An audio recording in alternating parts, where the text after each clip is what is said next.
ये वीडियो मेरी एक पूरी कोहिनूर डायमंड की एक सीरीज है। उस सीरीज का एपिसोड नंबर 2 है। इसके लास्ट एपिसोड में यानी एपिसोड 1 में हमने डिस्कस किया कि कोहिनूर इतना फेमस क्यों है, और इस एपिसोड में हम डिस्कस करेंगे कि कोहिनूर का प्राचीन भारत के साथ क्या संबंध है और कैसे ये लॉर्ड कृष्णा के साथ कनेक्टेड है। कहानी शुरू होती है साल 2000 बीसी से, यानी आज से 4000 साल पहले। ये हमारे हिस्टोरिकल टेक्स्ट में ये अच्छे से लिखा हुआ है कि उस जमाने में पूरी दुनिया भर में भारत के जो हीरे थे वो इस्तेमाल होते थे। इस बात का सबूत ये भी है कि 1725 में जब ब्राजील में उन्होंने कुछ हीरो की माइंस को खोजा, उसके पहले तक पूरी दुनिया के सारे डायमंड भारत से ही आते थे। और भारत के अगर बहुत प्राचीन इतिहास की बात करो, बहुत हजारों साल पहले की, तो उस सब में जितनी हमारी होली स्क्रिप्चर्स हैं और हमारे जो ग्रंथ हैं उनमें लिखा है कि भारत के कल्चर में डायमंड्स की बहुत इंपॉर्टेंस थी। इंपॉर्टेंट होने के साथ साथ भारत के पुराने कल्चर में डायमंड्स को शुभ भी मानते थे। मतलब अगर आपके पास डायमंड है तो आपके साथ सारी अच्छी अच्छी चीजें होंगी। भारत का एक बहुत पुराना ग्रंथ है, उसका नाम है गरुड़ पुराण। उसमें लिखा है कि अगर आपके पास एक अच्छा डायमंड है तो आपकी मैरिड लाइफ बहुत सुखद रहेगी, आपके प्रोफेशन में, आपके जो आप काम करते हैं उसमें आपको समृद्धि मिलेगी, और ओवरऑल आपकी संपत्ति का विकास होगा, आप धनी होंगे। उसमें यह भी कहा है कि अगर आपके पास एक अच्छा डायमंड है तो आपके ऊपर विष का कोई असर नहीं पड़ेगा। अगर आपको कोई चालाकी से मारने की कोशिश करता है तो वो विष आपके ऊपर काम नहीं करेगा, और इसीलिए आप सांपों से हमेशा से सुरक्षित रहेंगे और शेर भी आपके आसपास नहीं आएंगे। क्योंकि प्राचीन भारत में हीरो की इतनी इंपॉर्टेंस दे रहे थे और ग्रंथों में भी उनके बारे में कहा गया था, तो ये धीरे धीरे पता चलने लगा कि अब आप किसी एक चीज की वैल्यू इतनी बढ़ा दोगे तो ऑब्वियसली फिर उसको हासिल करने के लिए लोगों में आपस में ईर्ष्या बढ़ेगी, लोगों में जलन बढ़ेगी और कंपटीशन की भावना आएगी, और फिर वो भावना ज्यादा नेगेटिव होके वायलेंस में, हिंसा में तब्दील हो सकती है। और इसीलिए आगे के जो 2 होली स्क्रिप्चर्स हैं, भगवत पुराण और विष्णु पुराण, उनमें यह कहा गया है कि ऐसे जो इतने बहुमूल्य, इतने कॉस्टली, इतने खास जो हीरे हैं वो लोगों में एक दूसरे का मर्डर करने के लिए भी लोगों को मोटिवेट कर सकते हैं। इन ग्रंथों के हिसाब से जो सारे रत्नों में, सारे ज्वेल्स में जो सबसे बड़ा ज्वेल है उसका नाम था स्यामंतका। स्यामंतका को एक ऐसे ज्वेल की तरह डिस्क्राइब किया गया है कि ये इतना बड़ा है साइज में और इतनी चमक है इसमें कि सिर्फ ये एक पत्थर लोगों को एक दूसरे पे मारने पे मजबूर कर सकता है। भगवत पुराण में यह लिखा गया है कि स्यामंतका सन गॉड यानी कि सूर्य देवता पहनते थे अपने गले में एक नेकलेस की तरह, और इसीलिए स्यामंतका में इतनी चमक थी। तो ये जो भगवान का, ये एक देवता का जो आभूषण है वो धरती पे कैसे आया? वो ऐसा हुआ कि धरती पे उस समय द्वारका एक किंगडम था, और उस किंगडम के जो राजा थे उनका नाम था सत्यजीत। सत्यजीत सूर्य देवता के एक बहुत बड़े भक्त थे और उनके लिए वो तपस्या कर रहे थे, उनके लिए पूजा कर रहे थे। तो सूर्य देवता ने फाइनली डिसाइड किया कि ठीक है, अब इनको मैं दर्शन देता हूं। जब वो धरती पे आए सत्यजीत को दर्शन देने के लिए, तो उनमें इतनी चमक थी सूर्य देवता में कि सत्यजीत उनको देख नहीं पा रहे थे, उनकी आंखें चौंधिया रही थी। तो सत्यजीत ने बोला देवता को कि मैं आपको देख नहीं पा रहा हूं, तो कृपया करके ऐसे रूप में आए मेरे सामने जिससे मैं आपको देख पाऊं। फिर सूर्य देवता ने क्या किया, उन्होंने अपने गले में जो स्यामंतका पहना था उसको उन्होंने उतार लिया और अपनी चमक धीरे कर ली। तो अब सत्यजीत उनको देख पाए और उन्होंने एकदम वो धन्य हो गए कि मैं आपका दर्शन किया मैंने। और सूर्य देवता इतने खुश हुए सत्यजीत से कि इसने मेरी इतनी पूजा की है, तो उन्होंने कहा कि तुमको क्या वर मांगना है, तुमको क्या चाहिए बताओ मेरे को। ऐसे में सत्यजीत ने उनसे क्या मांगा? उन्होंने मांगा उनका स्यामंतका, और सूर्य देवता ने बोला ठीक है, उन्होंने स्यामंतका उनके हाथ में रख दिया। तो सत्यजीत वो पहन के जब अपने द्वारका में गए तो वो इतना शाइन कर रहे थे, इतना चमक रहे थे कि द्वारका के लोग फिर उनको देख नहीं पा रहे थे कि कौन इतना चमक रहा है, और सबको लगने लगा कि ये सूर्य देवता है, और सब लोग उनकी पूजा करने लग गए।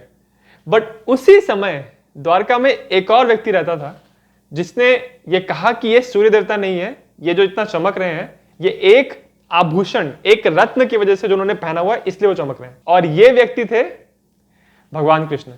वो जान चुके थे कि स्यामंतका की वजह से सत्यजीत में इतनी चमक है। कृष्ण की इस बात पे द्वारका के लोगों ने ध्यान दिया कि स्यामंतका की वजह से सत्यजीत इतना चमक रहे हैं। फिर सत्यजीत ने एक बार अपने भाई को ये पहनने के लिए दिया और वो पहन के उनके भाई चले गए जंगल में शिकार करने के लिए। जंगल में पहुंच के उनके भाई की मुलाकात एक शेर से हुई और उस शेर ने इनके ऊपर हमला किया और इनको मार दिया। इनको मारने के बाद सामंतका को देखा कि इतना चमक रहा है, तो वो अपने साथ शेर जो है लेके चला गया। बट फिर उस शेर को एक दूसरे आदमी ने शिकार कर दिया। उस आदमी का नाम था जाम्बवन, जो कि भालुओं के राजा थे। उन्होंने जब इस शेर का शिकार किया तो उन्होंने देखा कि इतना चमकदार आभूषण इसके पास कहां से आया। तो उन्होंने फिर सामंतका को अपने पास रखा और लेके चले गए और अपने घर पे उनके एक पुत्र थे जो बहुत छोटे थे, बच्चे थे, उनको उन्होंने दे दिया कि चलो तुम इसके साथ खेलो। तो इस प्रकार सामंतका जाम्बवन के बच्चे के पास पहुंच गया, एक खिलौने की तरह। अब यहां द्वारका में जब सत्यजीत के भाई गायब हो गए, लापता हो गए, तो सब लोग बातें बनाने लगे कि कहां चले गए, कहां चले गए। तो फिर किसी ने यह अफवाह उड़ा दी कि इनके भाई को कृष्णा ने मार दिया है, क्योंकि कृष्णा ने पहले कहा था कि सामंतका वो बहुत ही चमकदार हीरा है, इसलिए वो चमक रहे हैं। तो इसका मतलब कृष्णा की नजर थी सामंतका के ऊपर। जब ये अफवाह फैली तो धीरे धीरे तक वो राजा तक भी पहुंची और राजा को भी भरोसा हो गया कि शायद कृष्ण ने ना मार दिया, और उन्होंने डायरेक्टली फिर इल्जाम लगाया कृष्ण के ऊपर कि आपने ही इस सामंतका के लालच में मेरे भाई को मार दिया। तो कृष्ण जी को बात अच्छी नहीं लगी, तो अपनी बेगुनाही को प्रूव करने के लिए कृष्ण जी जंगल में गए और वहां पे उनको सत्यजीत के भाई का शव मिला और देखा कि वहां पे लायन उनको बहुत बुरी तरह से उनको घायल किया हुआ है। वहां से कृष्णा आगे बढ़े क्योंकि उनको उस एरिया में एक लायन के पैर के निशान दिखाई पड़ रहे थे। तो उन निशानों को फॉलो करते हुए जब वो आगे पहुंचे तो देखा कि भाई यहाँ लायन भी गिरा हुआ है, घायल होकर, इसका किसी ने शिकार किया हुआ है। और इस तरह से ट्रैक करते करते कृष्णा पहुंच गए जाम्बवन के पास। अब जाम्बवन को कृष्णा ने कहा कि ये जो सामंतका आपने अपने पास रख लिया है, अपने बच्चों को दे दिया है, ये एक्चुअली द्वारका के जो राजा हैं उनके भाई ने पहना था और ये हमारे लिए बहुत ही इंपॉर्टेंट आभूषण है, इसको आप हमको लौटा दीजिए। जाम्बवन ने कहा कि ऐसे कैसे कोई आके मेरे से मांग ले रहा है, तो उन्होंने कहा मैं लौटाऊंगा नहीं। और इस बात पे इन दोनों की लड़ाई हो गई। एक तरफ थे कृष्णा, एक तरफ थे जाम्बवन, और इन दोनों का युद्ध चला 28 डेज तक। और 28 दिन तक जब भालुओं के राजा जाम्बवन ने देखा कि मैं इसको हरा तो नहीं पा रहा हूं और ये ऐसा लग भी नहीं कि थक रहा है ये इंसान, बिल्कुल वैसे ही लड़ाई कर रहा है जैसे इसने शुरुआत में लड़ाई की थी, तो जाम्बवन को लगने लगा कि ये कोई नॉर्मल इंसान नहीं है, इसमें जरूर कोई भगवान का कोई ताकत है या भगवान है। तो इस तरह फिर जाम्बवन ने फाइनली सरेंडर किया और बहुत माफी मांगी कृष्णा से और पूरे सम्मान के साथ सामंतका उनको लौटा दिया। जब सामंतका को लेके वापस कृष्णा पहुंचे द्वारका और सत्यजीत को वो दिया तो सत्यजीत बहुत शर्मिंदा हुए और उनको लगा कि मैंने किसी भले इंसान के ऊपर ऐसा इल्जाम लगा दिया। और इसीलिए फिर सत्यजीत ने अपनी बेटी सत्यभामा की शादी की कृष्णा के साथ। इसके बाद जब सामंतका की रेपुटेशन और दूर दूर तक फैलने लगी तो कुछ लोगों को फिर लालच आया इसके लिए कि ये तो हमको चाहिए। तो ऐसे ही 3 भाई थे जिनके जो लीडर थे उनका नाम था शतावधना। उन्होंने कहा कि हम इस हीरे को जबरदस्ती लेंगे और इसीलिए फिर वो महल में एंटर किए द्वारका के राजा के और द्वारका के राजा को उन्होंने मार दिया। पर यह सब होते हुए देख लिया सत्यभामा ने। तो सत्यभामा ने फिर कृष्णा को बताया कि ऐसे 3 लोग आए और उन्होंने हत्या कर दी राजा की और उनका हीरा लेके ये लोग फरार हो गए। तो फिर कृष्णा ने इनका पीछा किया और फिर अपने सुदर्शन चक्र से इनको उन्होंने मार दिया। तो इस प्रकार सामंतका के साथ एक इतिहास बन गया वायलेंस का, हिंसा का। जहां जहां ये रत्न जाता है वहां पे लोगों में ईर्ष्या फैलती है, नफरत फैलती है और आपस में लड़ाइयां होती है। और इसी प्रकार फिर 19वीं सेंचुरी तक आते आते भारत के कुछ हिस्टोरियंस थे, उन्होंने कोहिनूर के साथ एसोसिएट करना शुरू कर दिया सामंतका को। और इसी वजह से आज हम समझते हैं कि शायद क्या कोहिनूर सामंतका के साथ कनेक्टेड है, क्या ये वही हीरा है। आज हमारे पास ऐसा कोई भी तरीका नहीं है जिससे हम कह सकें कि ये वही हीरा है जो इतने हजारों साल पहले उस समय द्वारका में दिखाई पड़ा था। कोई तरीका नहीं है, ये सिर्फ एक थ्योरी है। ऐसा कहते हैं कि शायद ये हो सकता है कि वही हीरा हो, बट लाइक आई सेड कोई तरीका नहीं है पता लगाने का। एक बार आप सामंतका को अलग भी कर दो, फिर भी ये बात सब जानते थे कि भारत में डायमंड्स की और रत्नों की बहुत वैल्यू है और रत्नों को वो ब्यूटी के साथ जोड़ते थे। मतलब अगर किसी ने बहुत रत्न पहने हैं तो इसका मतलब वो सुंदर है। अगर दक्षिण भारत की बात करें तो 9th सेंचुरी से लेके 12th सेंचुरी तक, इतने लंबे टाइम तक दक्षिण भारत पे चोलास ने राज किया था और उनके राज के दौरान उनके जो एक बहुत बड़े राजा थे, उनका नाम था राजा राजा, उनकी जो बहन थी उन्होंने बहुत सारे डोनेशन दिए वहां के टेम्पल्स को।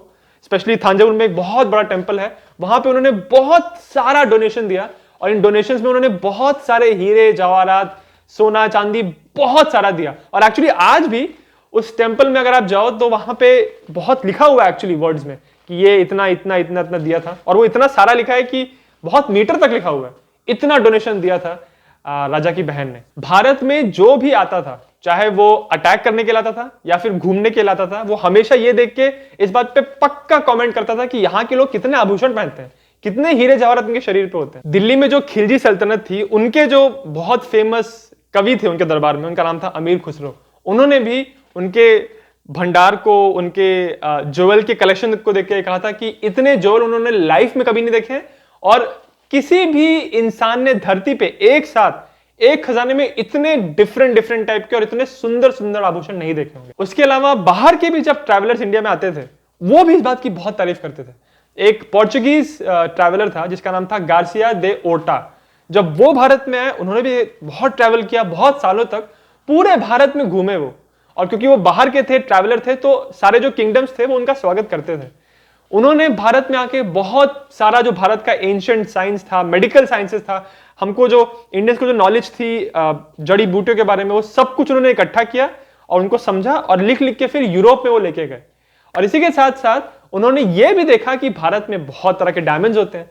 उन्होंने एक प्रॉपर बुक लिखी और उस बुक में उन्होंने डायमंड्स का भी जिक्र किया कि भारत में इस साइज के और इतने इतने सुंदर डायमंड उन्होंने देखे हैं कि अगर दुनिया के किसी भी आदमी को लेके आ जाओ तो वो बोलेगा कि इतना बड़ा डायमंड तो हो ही नहीं सकता। तो गार्सिया दे ओर्टा ने यह भी कहा कि उन्होंने भारत में 140 कैरेट का, 120 कैरेट का भी डायमंड देखा है और उन्होंने सुना है कि एक डायमंड था 250 कैरेट का, जो मैंने सुना है कि किसी के पास है, बट मैंने खुद तो नहीं देखा है। दे ओर्टा ने यह भी कहा कि ऐसा डायमंड विजयनगर में हो सकता है, दक्षिणी भारत में। तो क्या यही कोहिनूर था?